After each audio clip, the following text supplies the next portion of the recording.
Abelmoschus, cendrawasih. Okay, let me try again.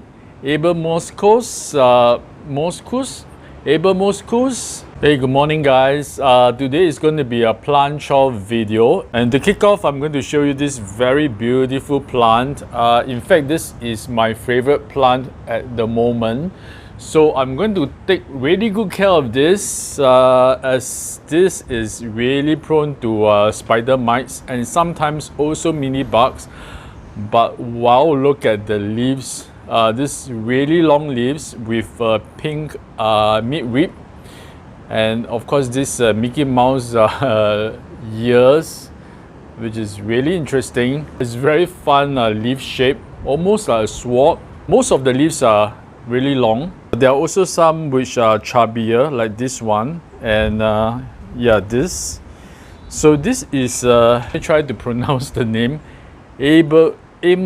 Abelmoschus, cendrawasih. Okay, let me try again. Abelmoschus, Abelmoschus, cendrawasih. Just going to put the name on the screen. Okay, for short, I'm just going to call it Abel, which I think is a fun nickname for this. Okay, my first chore today is to spray down this plant because it is really prone to spider mites and sometimes mini bugs as well, but mostly spider mites. But I have been spraying this with an insecticidal soap as well as some neem oil solution on and off, and it seems to be doing okay, but I got to be really consistent, so I'm going to spray this down again. Yeah, let's take a look at the leaves to see if there's any pests. Yep, can you see this is mini bug, and if you look closely you can see little black dots which are spider mites. Okay, let's take a look at another leaf. Yeah, I can see some spider mites here. Yeah, and the leaves actually produce these crystal-like particles, which is very similar to the piper plant, Piper crocatum. Not to worry, they are not harmful to the plant in any way. It's a way for it to deal with the pests. You guys to take a closer look at the plant first. Yeah, look at the baby leaves. They're really small and so adorable, but they come out really small like this, and yeah, this one. Yeah, I'm going to show the growth pattern. This is almost 2 feet tall. When I first got it, it was only half its height, and I broke the top of the branch, and that made it through another new branch here. So I can actually cut this off to propagate.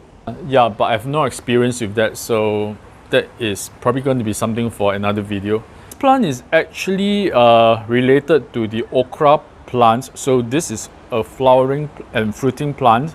So this requires a lot of water and a lot of bright light. I water this almost every 2-3 days. If not, you'll be really dramatic and the leaves will really droop very badly. Yeah, this is a top view. Okay, I don't want to turn this into a plant spotlight video. I'm going to quickly bring this to the bathroom and give it a spray of neem oil solution.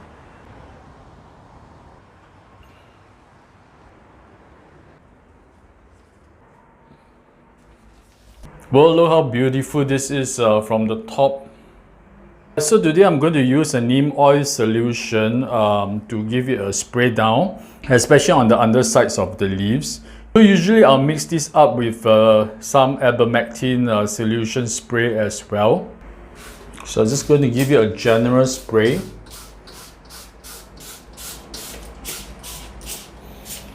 Got to make sure that the stems and the petioles are drenched too. I'm going to spray the undersides later, do it as I'm holding the camera. Let this sit in the bathroom for a while. I try to do this every 2 weeks as part of my pest management chore. And take note, after spraying this with a neem oil solution, not to put it under direct sun because it will definitely cause it to burn. So I definitely will keep it under the shade for a while. Usually I'll do this early in the morning or late in the evening. That will be ideal time. Alright, since I'm doing this, I might as well spray down this alocasia golden bone. Look at this newest leaf. It's really big. Yeah, I'm really happy with this. So I'm going to spray this down because, as you know, alocasia is very prone to spider mites as well.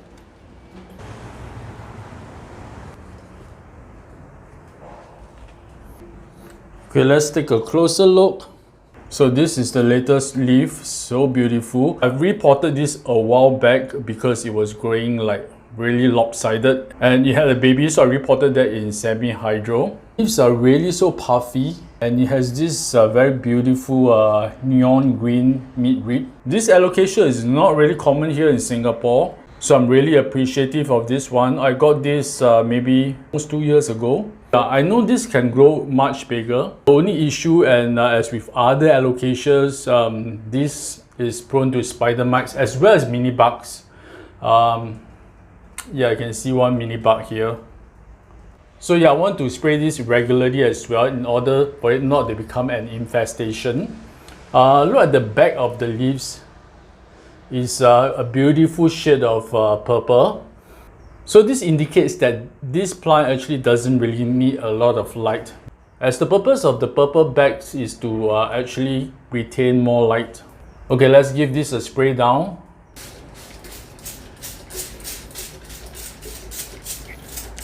Don't forget the bags. This is where all the nasties will hide. Okay, I think I'm running out of this really soon.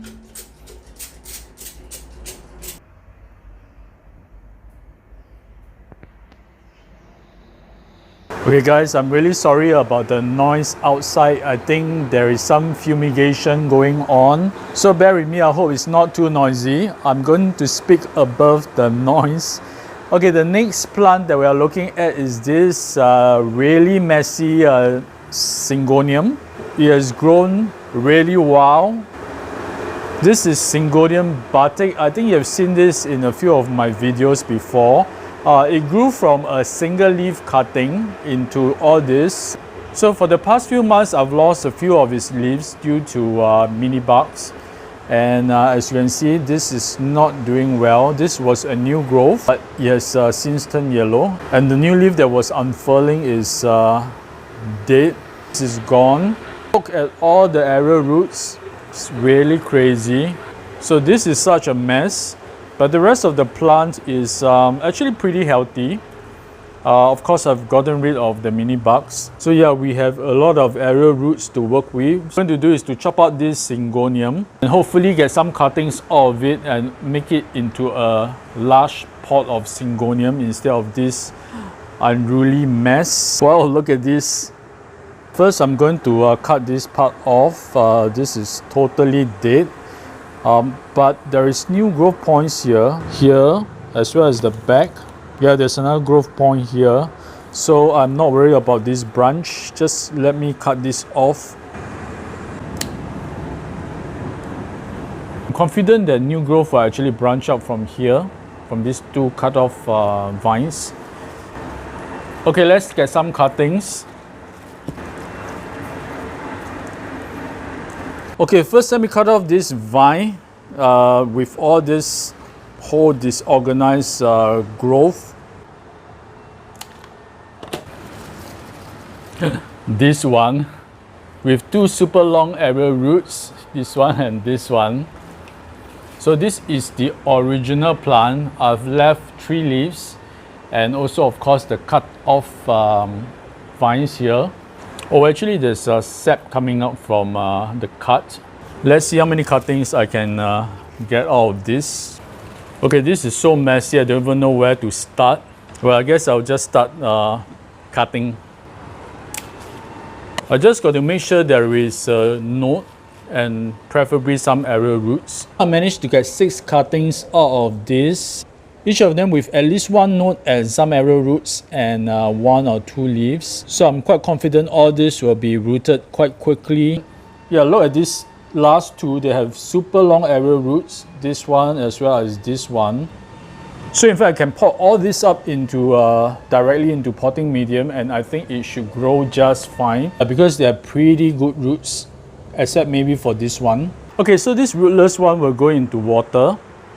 going to propagate this. I think it should root pretty quickly. I'm going to put all these cuttings directly into one pot, this plastic nursery pot, which is about 15 cm across. Let me put in some potting medium. Really chunky. Look at this one, the root is actually way much longer than the patio and the leaf. So I can just twirl this up.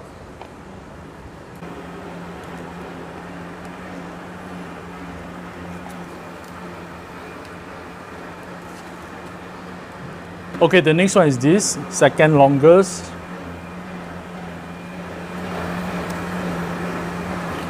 I want this to look really bushy, so let me try to arrange it nicely.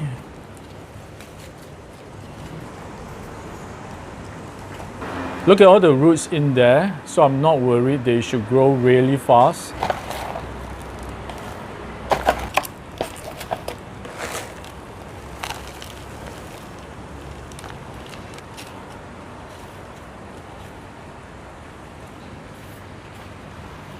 These cuttings are nicely potted up. They look a little bit limp, so I'll give it some water in a while. Yeah, look at these two beautiful leaves here, really big and nice. So this is the original plant left with 3 leaves. One unrooted cutting in water, so one more chore down. Okay, the next plant is Hoya. This is the Hoya pubercilic splash. And is sitting in this semi-hydro setting. If you have watched my previous videos on this transferring this Hoya, some of the Hoyas into semi-hydro, you can actually watch it. I'll put a link in the description. So this Hoya grew from a small cutting.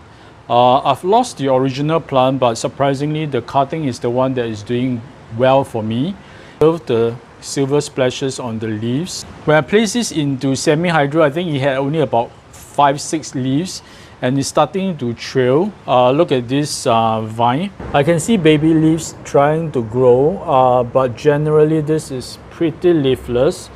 So what I want to do is to give this a trellis so that it can actually grow around it. So this Hoya has not bloomed for me before, so hopefully in a more stable condition it will. So I'm going to use this wire trellis. I think it's tall enough to give it plenty of space to grow. So this will be a quick one. I'm just going to slot it in. Just got to be mindful not to damage the roots.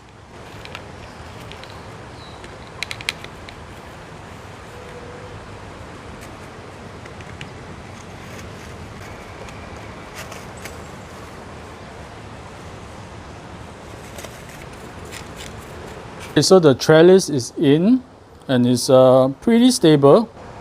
So I'm just going to clip this vine to the trellis using one of these orchid clips. So I'll just be careful not to break the arrow roots. So another one here. And towards the end, I'm going to use a Velcro tape because I run out of clips.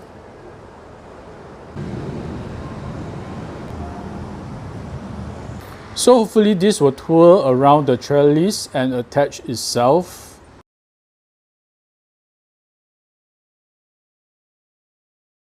Alright, so chore number 3 is done. I've got 2 more plants to go and this should be a pretty easy one. I've got these cuttings of Aproprinum pinnatum Marble King.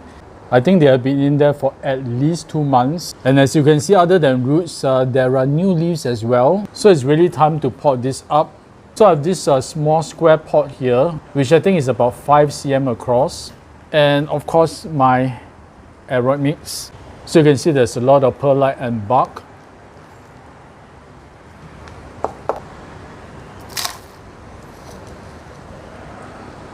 Oh, do check out the video on the propagation of this Marble King. Just search under my channel. Got to be careful not to break the new leaves. Whoa, look at the roots. Whoa, it's really springy. So this will sit nicely in the pot. When I first propagated this cutting in water, it had only these 3 big leaves. And these are all the new leaves that grew within these few months. I think there are 5 smaller leaves now. Okay, I'm just going to give you a twirl.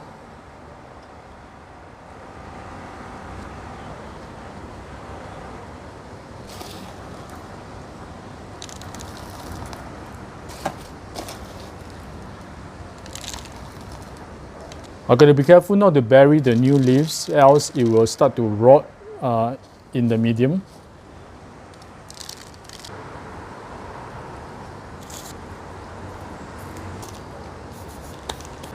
Okay, and this is done. There's actually a new leaf that's unfurling, so it's going to be a total of 6 new leaves during propagation. I'm going to recycle this water by watering this marble king because it has a lot of nutrients in there and growth hormones. So we're done with chore number 4. Okay, last but not least is this Cendrawasih pictus exotica. As you can see, it's not doing well at all. It was really large. I propagated this, but in this pot, I'm not sure why the leaves are yellowing, but it is still growing. So what I'm going to do is to remove this from the potting medium. I think the potting medium is retaining too much water, so I'm going to change out the medium and see if that helps. So I have some other cuttings here that's sitting in water propagation, so I will just pot them up together. But before that, let's remove this Cendrawasih. Oh, you know why? There's way too much sphagnum moss in this potting medium. I realize that Cendrawasih, they don't really like to be super wet, so I'm just going to change this medium. Yeah, in fact, I think 90% is sphagnum moss, so we know why this is unhappy. Whoa, there's really a lot of moss. I think I was propagating this in sphagnum moss, and then I decided to put it in a pot, and I've totally forgotten about this. Yeah, and I think I can recycle this sphagnum moss. I don't think this leaf will make it, but I'm just going to leave it first. Yeah, these two as well. I'm just going to remove as much moss as possible. Yeah, this is the reason why I really hate propagating cuttings in sphagnum moss. Such a pain. Oh no, this part has rotted off, so I don't think this leaf will survive. But there's actually new growth here. So I'm going to cut off this leaf.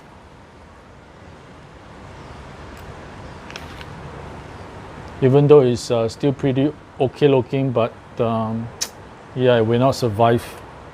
Whoa, look at all this moss. Okay, I'm going to use back the original pot.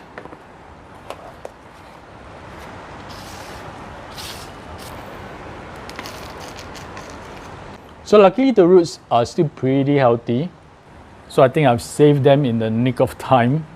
Going to pot them back. And from this bunch of cuttings in water, I'm just going to take some, because I'm going to keep some for a future project. So as you can see, some of the roots are very black. I think it's rotten because they have been sitting in water for way too long. Just going to snip this off.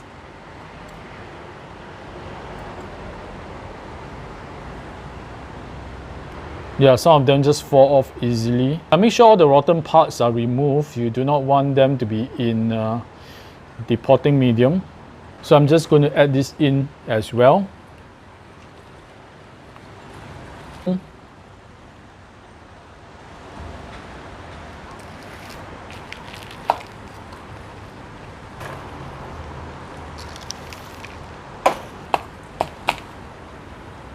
Okay, and we are done. So I will let this pot of Cendrawasih grow out, and hopefully it will look a little bit larger. Leaves are really ugly, but once they turn fully yellow, I will cut them off. For now, they still photosynthesize, so I will just leave them.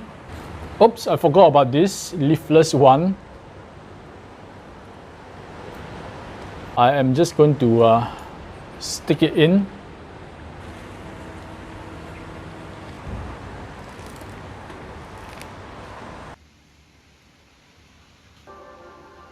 That's all the plant chores for today. I hope you have enjoyed watching this as much as I've enjoyed doing them, because they can be quite therapeutic. Thank you for watching, and if you like contents like that, I hope you can consider subscribing to my channel. And I'll see you guys again in the next episode. Meanwhile, stay safe and remember to show your plants some love.